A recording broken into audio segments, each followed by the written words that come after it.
নমস্কার বন্ধুরা, green plans হবিতে আপনাদের স্বাগত। গ্রিন প্ল্যান্স হবি আজকে আপনাদের জন্য একটি গুরুত্বপূর্ণ ভিডিও নিয়ে এসছে। শীতকালে বা শীতের শেষের দিকে এই গাছে ফুল আসে। তো বন্ধুরা, গাছটা দেখে বুঝতেই পারছেন কি গাছ। হ্যাঁ বন্ধুরা, এটি আমার অর্কিড গাছ।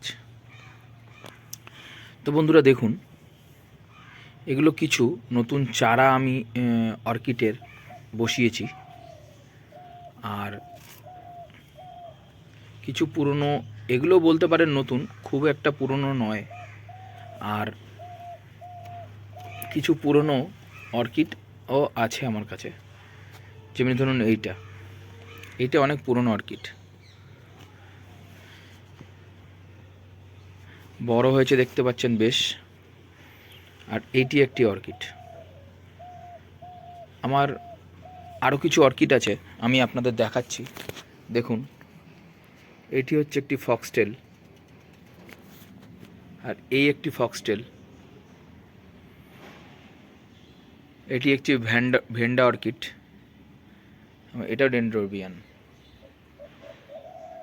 দেখুন বন্ধুরা, এটা হ্যাঙ্গিং করা আছে। আর এই অর্কিডের নামটা আমি ঠিক জানি না বন্ধুরা, যদি আপনাদের জানা থেকে থাকে তাহলে অবশ্যই আমাকে কমেন্টস করে এর নামটাই বলবেন। দেখুন দেখুন, এই একটি প্রজাতি, আর সেম প্রজাতির এই আরেকটি অর্কিড, এর চারা আমি করছি। তো এই কটাই অর্কিড আমার কাছে রয়েছে বন্ধুরা। আমি সব সময় বিভিন্ন ধরনের গাছ করতে পছন্দ করি। একই ধরনের গাছ আমার পছন্দের তালিকায় থাকে না। বিভিন্ন ভালো ভালো কালেকশান এর গাছ আমার কাছে থাকে। অর্কিড আছে, যেমনি কাঠচাপা আছে, বুগেনভেলিয়া আছে, বিভিন্ন এই ধরনের ক্যামেলিয়া আছে, বিভিন্ন এই ধরনের গাছগুলোকেই আমি পছন্দ করে থাকি। তো বন্ধুরা, যেসব গাছগুলো আমার কাছে বেশি পরিমাণে থাকুক বা কম পরিমাণে থাকুক, এর পরিচর্যা আমি যা করে থাকি সেগুলিই আপনাদের ভিডিওর মাধ্যমে সামনে নিয়ে আসি। এবং আপনারা অবশ্যই এই জিনিসটা করবেন, আমি যেরকম বলবো সেরকম যদি আপনারা করে থাকেন তাহলে অবশ্যই আপনাদের গাছের অবশ্যই ভালো হবে। তো বন্ধুরা, পাশেই দেখছেন একটি গ্রাউন্ড অর্কিড। এটি একেবারে নতুন আনা হয়েছে এবং মিডিয়াতে বসিয়ে দেওয়া হয়েছে। তো এই অর্কিডের পরিচর্যা আমি আপনাকে পরবর্তী ভিডিওতে দেখাবো। দেখুন, পাশ দিয়ে একটি ছোট্ট চারাও বেরাচ্ছে। যাই হোক, এই অর্কিডের পরিচর্যা আমি আপনাদের পরে জানাবো। আজকে যে অর্কিডের ব্যাপারে ভিডিওটা করতে চলেছি সেটি হচ্ছে এই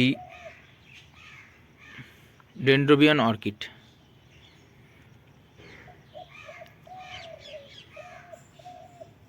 তো চলুন বন্ধুরা, আমি এই অর্কিডে কি কি পরিচর্যা করে থাকি সেগুলোই আজকে আমি আপনাদের বলবো।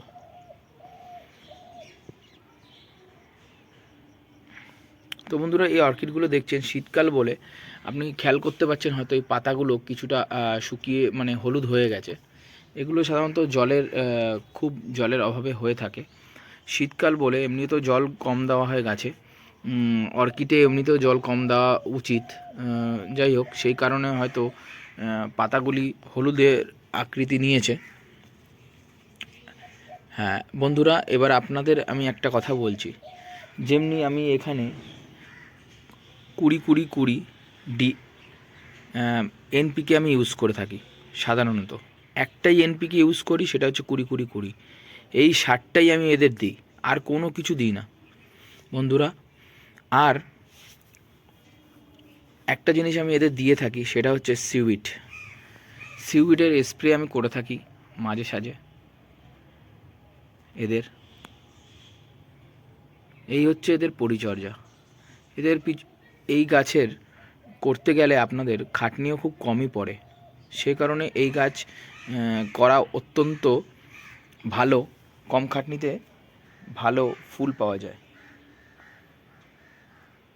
বন্ধুরা এবার আমি এই গাছে একটু এনপিকে স্প্রে করব 20-20-20।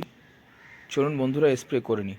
আর স্প্রে করতে করতে এর সম্পর্কে আরও কিছু কথা বলা যাক।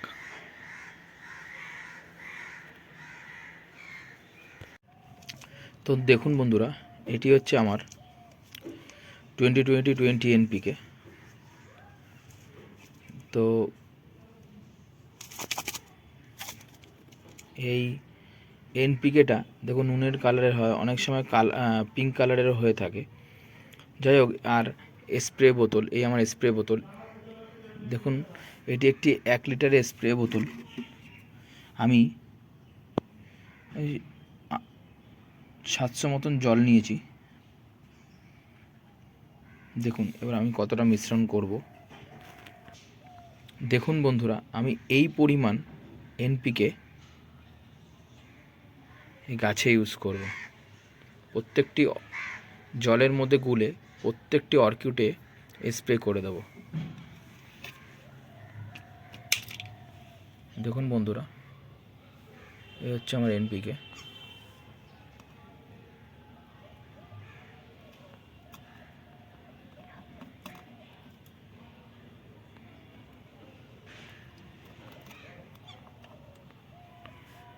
দেখুন বন্ধুরা, আমি এনপিকে এটাকে দিয়ে দিলাম পুরোটা।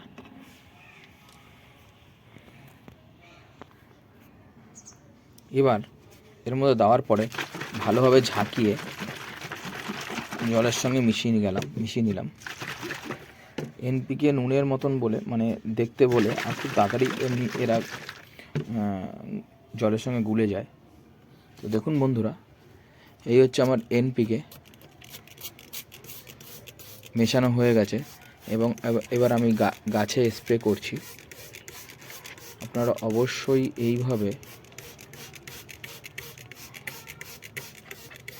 20 দিন পর পর, এই শীতে অবশ্যই 20 দিন পর পর এরকম স্প্রে করে দেবেন।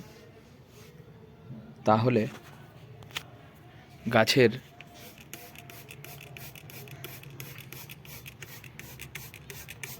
গাছও সুন্দর অবস্থায় থাকবে এবং আশা করি শীতের শেষের দিকে ফুল চলে আসবে।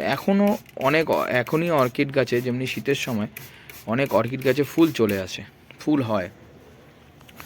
যেহেতু অর্কিড একটি ঠান্ডা জায়গার গাছ, সেহেতু শীতকালেই সাধারণত এদের ফুল চলে আসে। আবার অনেক সময় শীতের আগেও চলে আসে।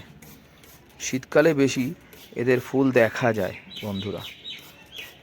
কিন্তু এইভাবে আপনারা পরিচর্যা করুন, তাহলে অবশ্যই আপনাদেরও গাছে ফুল চলে আসবে। অর্কিড একটি খুবই সুন্দর গাছ, খুবই সুন্দর, যেটা আপনাদের বাগানের শোভাকে খুব বাড়িয়ে তোলে। তো বন্ধুরা, এইভাবে আপনারা পুরো গাছকে 20-20-20 স্প্রে পুরো গাছকে এরকম করে স্নান করিয়ে দেবেন, ভিজিয়ে দেবেন। অর্কিড গাছের শিকড় দিয়েও যেমনি জল শোষণ করে, অর্কিড গাছ পাতার সাহায্যেও কিছুটা জল গাছের ভেতরে নিতে সক্ষম। সেই কারণে অর্কিডকে সবসময় যখনই আপনারা স্প্রে করবেন, এরম করে স্প্রে করে পুরো গাছটিকে স্নান করিয়ে দেবেন, তাহলে খুব ভালো হবে। আর বন্ধুরা, যেটা আপনাদের আমি এখানে এখন বলবো, সেটি খুবই গুরুত্বপূর্ণ কথা। সেটি হচ্ছে বন্ধুরা, আপনারা অবশ্যই